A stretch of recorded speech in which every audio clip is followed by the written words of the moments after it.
Every spring it happens, as the sun peaks above the horizon, at the Martian south polar ice cap. Powerful jets of carbon dioxide gas erupt through the ice cap's topmost layer. The jets climb high into the thin, cold air, carrying fine dark sand and spraying it for hundreds of feet around each jet. If you were there, says Christensen, you'd be standing on a slab of carbon dioxide ice. Looking down, you would see dark ground below the 3-foot thick ice layer. All around you, roaring jets of CO2 gas are throwing sand and dust a couple hundred feet into the air. You'd also feel vibration through your spacesuit boots, he says.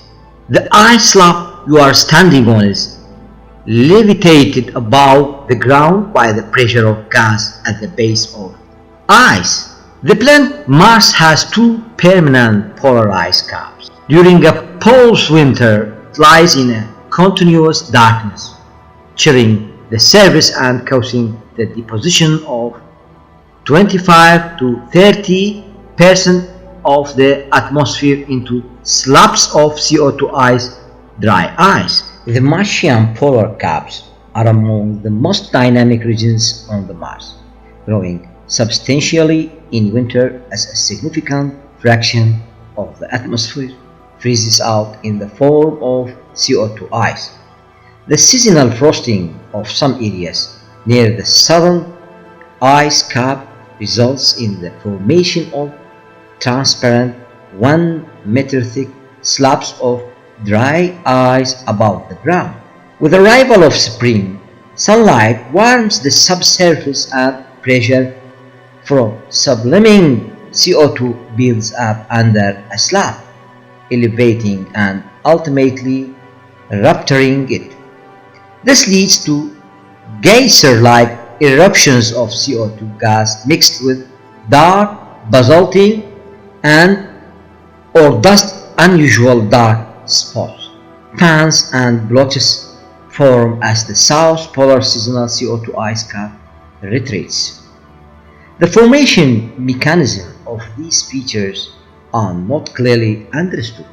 Theoretical models suggest that photons could penetrate deep into the CO2 ice down the regolith, leading to basal sublimation and gas and dust ejections.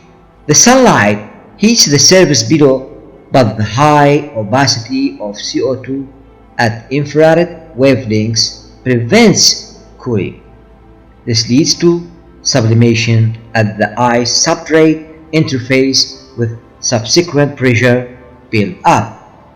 When pressure becomes sufficient to exploit a weakness, it is released by venting.N. Thomas et al. Have illustrated that small 5 to 25 meter in length fan deposits seen on the annual southern CO2 ice cap of Mars can be produced by steady state in which an open vent continuously outgases in response to subsurface sublimation generated by the diurnal energy input to the subsurface through a translucent impermeable ice slab.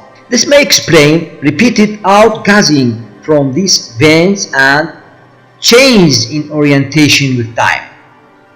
The largest observed fan deposit probably arise from the initial breach in the ice slab, because only in this case can the pressure differential and mass outflow be large enough to accelerate particles so that they reach large distance, approximately 100 meters from the vent.